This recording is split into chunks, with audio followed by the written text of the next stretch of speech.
بسم اللہ الرحمن الرحیم السلام علیکم۔ راستے میں اسے یہ خبر بھی معلوم ہوئی کہ کچھ اور مضافاتی علاقوں کے مقامی حکمران اور سردار بھی سکندر کے خوف سے بسوس کے ساتھ جا ملے ہیں اور انہوں نے مقدونیہ کے خلاف اتحاد قائم کر لیا ہے۔ اسی موقع کا فائدہ اٹھاتے ہوئے کچھ باغیوں نے اچانک سکندر کے لشکر پر گھات لگا کر حملہ کر دیا اور بہت سے مقدونوی لشکریوں اور سالاروں کو جانی و مالی نقصان پہنچانے کے بعد وہ اپنی جانیں بچا کر اتاکونا کے مقام پر جا جمع ہوئے تاکہ وہاں پناہ لے سکیں۔ ان باغیوں کی اس مہم جوئی اور حرکت سے سکندر انتہا درجے کا برہم ہوا اور اس نے ان کا تعاقب کرنے کا فیصلہ کیا۔ چنانچہ 70 میل کی طویل اور مشکل مسافت برق رفتاری سے طے کرنے کے بعد اس نے ان تمام باغی عناصر کو چاروں طرف سے جا گھیرا جنہوں نے اس کے لشکریوں پر حملہ آور ہو کر نقصان پہنچانے کی جرات کی تھی۔ سکندر نے اپنے غیظ و غضب میں ان تمام باغیوں کا بے رحمی سے قتل عام کر دیا اور انہیں ان کے کیے کا کیفر کردار تک پہنچانے کے بعد اس نے پھر سے وسطی ایشیا کی طرف یعنی سمرقند کی طرف اپنا کوچ جاری رکھا۔ موجودہ ہرات شہر کے پاس سے گزرتے ہوئے سکندر نے اپنی یادگار کے طور پر ایک اور نیا شہر آباد کیا اور اپنی روایات کے مطابق اس کا نام اس نے اسکندریہ رکھا، جبکہ بعض نامور مورخین اور تاریخ دانوں کا یہ خیال ہے کہ جو نیا شہر اس نے ان علاقوں میں آباد کیا تھا وہ کوئی اور نہیں بلکہ موجودہ دور کا ہرات شہر ہی تھا۔ دوسری طرف شہنشاہ داریوش کے قاتل بسوس کو بھی سکندر کے متوقع حملے کا اندازہ تھا۔ اسے مسلسل یہ خبریں مل رہی تھیں کہ سکندر دوسرے تمام علاقوں کو نظر انداز کرتے ہوئے تیزی کے ساتھ اسی کا رخ کر رہا ہے، لہٰذا اس نے بھی سکندر کا مقابلہ کرنے کے لیے اپنی جنگی تیاریوں کو آخری شکل دے دی تھی۔ بلخ کی طرف آنے والی تمام اہم شاہراہوں کے کنارے جتنے بھی آباد قصبے اور دیہات تھے انہیں بسوس نے اپنے ہاتھوں تباہ و برباد کر دیا تھا تاکہ سکندر کے لشکر کو راستے میں اناج اور ضرورت کا کوئی بھی سامان میسر نہ آ سکے۔ لیکن سکندر بھی ہر قیمت پر بلخ کو فتح کرنے کا پکا تہیہ کیے ہوئے تھا اور کوئی بھی رکاوٹ اس کا راستہ نہیں روک سکتی تھی۔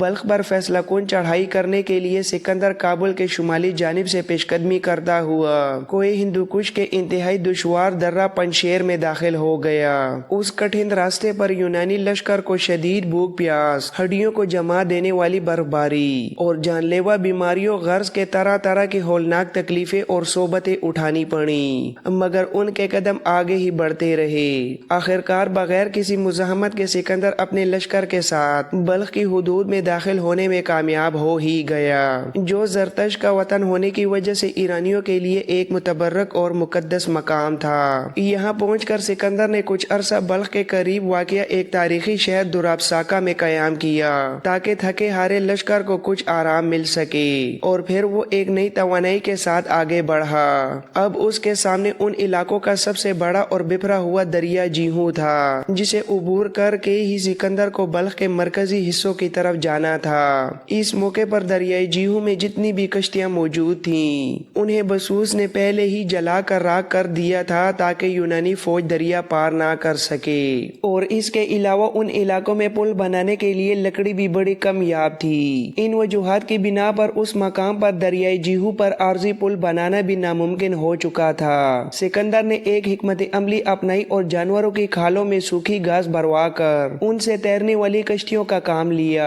یوں پورا لشکر تیر کر ان کے سہارے دریا کے اس پار اتر گیا۔ بسوس اور اس کے قریبی ساتھی سکندر کی اس حیرت انگیز جنگی مہارت دریا کو پار کرنے اور بلخ کی طرف طوفانی آمد سے انتہائی خوفزدہ ہو گئے، اور اس موقع پر آس پاس کے جن مقامی حکمرانوں نے بسوس کے پاس جمع ہو کر سکندر کے خلاف اس کا ساتھ دینے کا ارادہ کیا تھا وہ سب سکندر کی ہیبت دیکھ کر بسوس کو اکیلا چھوڑ کر چلے گئے، اور اب وہ سکندر کا مقابلہ کرنے کی بجائے کسی نہ کسی طرح اس سے مصلحت اور امن قائم کرنے کی فکر کرنے لگے۔ آپس میں مل بیٹھنے اور سوچ بچار کے بعد بسوس کا ساتھ دینے والے ان تمام مقامی حکمرانوں نے فیصلہ کیا کہ وہ پہلے ہی ایک بار سکندر کی کھل کر مخالفت کر چکے ہیں، لہٰذا کہیں ایسا نہ ہو کہ جب وہ بسوس کا ساتھ چھوڑ کر اپنے اپنے علاقوں کی طرف واپس جائیں تو بسوس کا کام تمام کرنے کے بعد سکندر غضبناک ہو کر ان کی ریاستوں پر بھی حملہ آور ہو جائے اور ان کا نام و نشان مٹا دے۔ چنانچہ اپنی بقا کی خاطر انہوں نے متفقہ طور پر فیصلہ کیا کہ سکندر کی مکمل اطاعت قبول کر لی جائے۔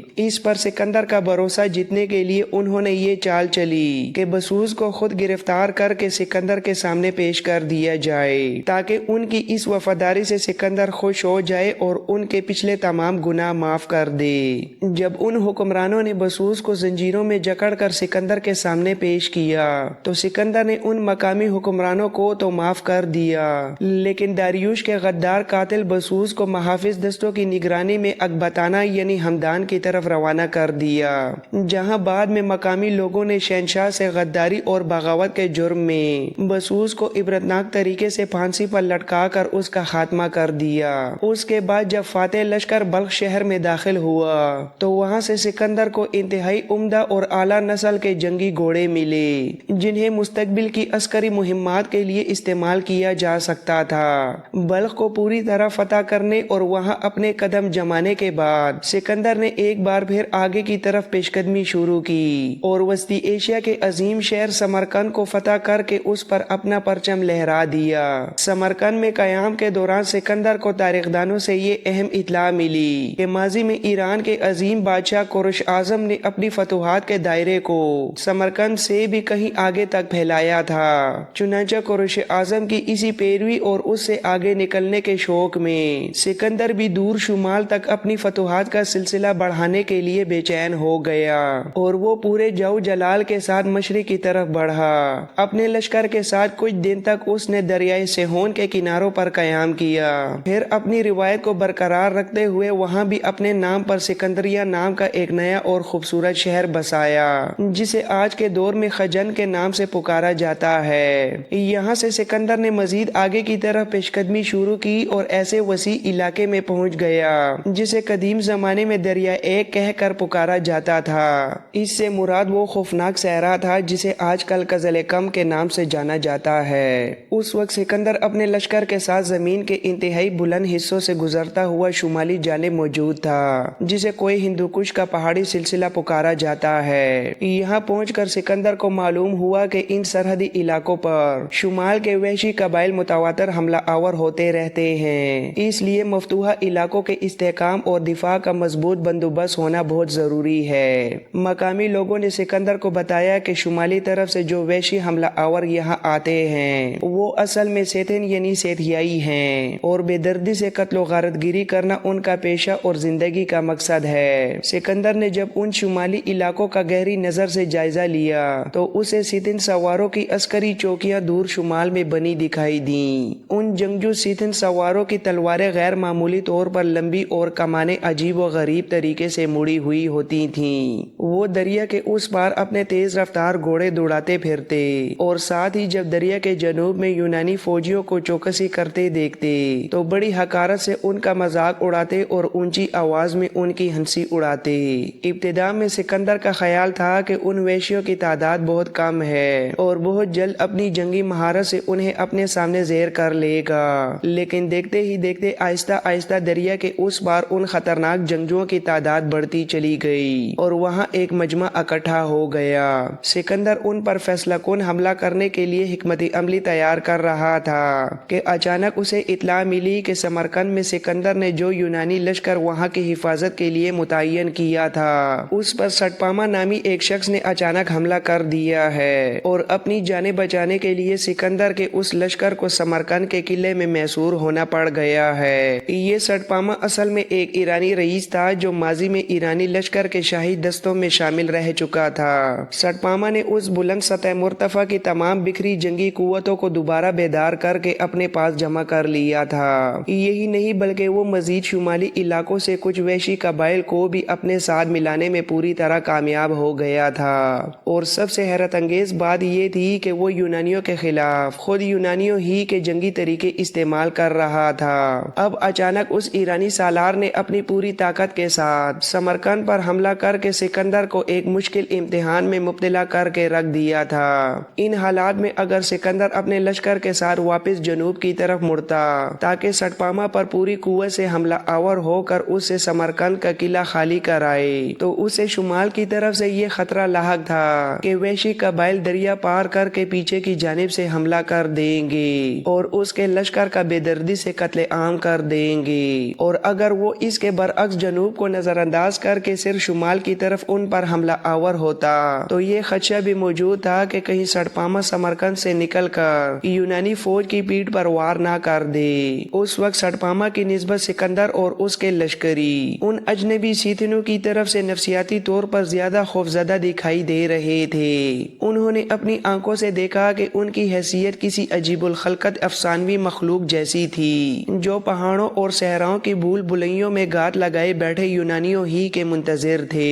سکندر اور اس کے لشکریوں کو مقامی لوگوں کی طرف سے یہ بات بھی بتائی گئی تھی کہ یہ سیتھن جنہیں سکوتی بھی کہتے ہیں پوری ایشیائی اقوام میں سب سے بڑھ کر جنگجو اور طاقتور ترین لوگ ہیں۔ ان کے بارے میں یہ انکشاف بھی کیا گیا کہ یہ خانہ بدوش جنگجو اس سیاہی مائل سطح مرتفع پر اکثر دندناتے گھومتے رہتے ہیں جس کی جغرافیائی حد مغرب میں بلکان کے پہاڑوں کے قریب تک پھیلی ہوئی ہے، اور یہ اتنے با اثر ہے کہ بحیرہ اسود کے ساحلوں پر رہنے والے یونانی فنکاروں سے خاص طور پر سودا بازی کر کے اپنی عورتوں کے لیے قیمتی زیورات اور جواہرات بھی لاتے ہیں۔ دوسری طرف خود سیتھن جنگجو بھی اندرون خانہ بہت پریشان اور چوکنے تھے کہ دیکھیں اب یونانی ان کے خلاف آئندہ کیا لائے عمل اور جنگی چال اختیار کرتے ہیں، اور پھر دیکھتے ہی دیکھتے ان کے اور یونانیوں کے درمیان ایک ہولناک ٹکراؤ شروع ہو گیا۔ ان کے حملہ آور ہونے کا روایتی طریقہ یہ تھا کہ وہ آندھی اور طوفان کی طرح تیزی سے اپنے گھوڑوں کو بھگاتے ہوئے یونانی صفوں کے قریب آتے، تیر اندازی کرتے اور بڑی مہارت سے دور سے تیر پھینک کر واپس بھاگ کھڑے ہوتے۔ آغاز میں دونوں کے درمیان فاصلہ اتنا زیادہ تھا کہ ان کے تیروں سے یونانی لشکر کو کوئی خاص نقصان نہیں پہنچ پا رہا تھا اور وہ یونانیوں کا محض حوصلہ پسپا کر رہے تھے۔ آخرکار سکندر نے ان مغرور سیتھینوں کے خلاف ایک فیصلہ کن جنگ لڑنے کا پکا تہیہ کر لیا۔ چنانچہ اس نے فوراً اپنے لشکریوں کو حکم دیا کہ جو ہی ان کے سوار دوبارہ ان پر حملہ آور ہوں وہ گھبرانے کی بجائے اپنی بڑی اور بھاری کمانوں سے ان پر یکمشت تیر اندازی شروع کر دیں۔ یونانیوں کی ان بڑی کمانوں سے نکلنے والے وزنی تیر اس قدر تیز اور غضبناک تھے کہ جب انہوں نے سیتھنوں پر تابڑتوڑ تیر اندازی کی تو ان فولادی تیروں نے سیتھنوں کی مضبوط ڈالوں اور زرابختر کو بھی چھلنی کر کے رکھ دیا اور ان کے غرور کو خاک میں ملا دیا۔ ایک موقع پر جب یونانی پیادے اور سیتھن سوار آمنے سامنے آ کر آپس میں بری طرح ٹکرائے اور دونوں گروہ ایک دوسرے پر جان لیوا تلواروں کے وار کر رہے تھے تو میدان جنگ میں سکندر نے اپنی روایتی عسکری ذہانت کا مظاہرہ کرتے ہوئے جنگ کا ایک عجیب و غریب اور اچھوتا طریقہ استعمال کیا۔ اپنے لشکر کے ایک پھرتیلے حصے کو اچانک متحرک کیا اور میدان جنگ کا ایک بڑا چکر کاٹتا ہوا دشمن کو دھوکہ دے کر ان کی دوسری جانب یعنی ان کی پشت پر جا پہنچا۔ اس پینترے کی وجہ سے وہ یونانی لشکر کے دو حصوں کے درمیان بری طرح گھیرنے لگے۔ اس غیر متوقع صورتحال نے ان کے حواس باختہ کر دیے اور وہ بری طرح پریشان ہو گئے۔ جب وہ اس گھیرے سے نکلنے کے لیے پیچھے ہٹنے لگے تو سامنے موجود یونانی لشکر نے ان پر ایک جان لیوا حملہ کر دیا، جبکہ دوسری طرف پیچھے کی جانب سے بھی گات لگائی یونانی ان پر بھوکے شیروں کی طرح ٹوٹ پڑے۔ اس طرح سکندر کی بے مثال جنگی چال نے سیتھینیوں کا ستیہ ناش کر ڈالا اور وہ میدان جنگ میں اپنی 1000 کے قریب لاشیں چھوڑ کر پیچھے ہٹنے پر مجبور ہو گئے۔ اس خونی ٹکراؤ کے نتیجے میں سیتھینیوں کا ایک بہت بڑا سردار بھی مارا گیا اور ساتھ ہی بہت سے نامی گرامی جنگجوؤں کو بھی زندہ گرفتار کر لیا گیا۔ اس جنگ میں اگرچہ یونانیوں کا بھی جانی و مالی بہت بڑا نقصان ہوا تھا لیکن بہرحال شاندار کامیابی انہی کے حصے میں آئی۔ عبرتناک شکست کے بعد ان کے دلوں میں یونانیوں کی ایسی ہیبت بیٹھی کہ انہیں مزید لڑنے کا حوصلہ نہ رہا۔ سیتھینیوں کو عبرتناک طریقے سے مار بھگانے اور شکست فاش دینے کے بعد سکندر نے ایک بار پھر پورے جو جلال کے ساتھ آگے کی طرف پیش قدمی شروع کر دی اور وہ سفر کرتا ہوا تاشقند پہنچ گیا جسے ان دنوں شہر سنگین کہہ کر پکارا جاتا تھا۔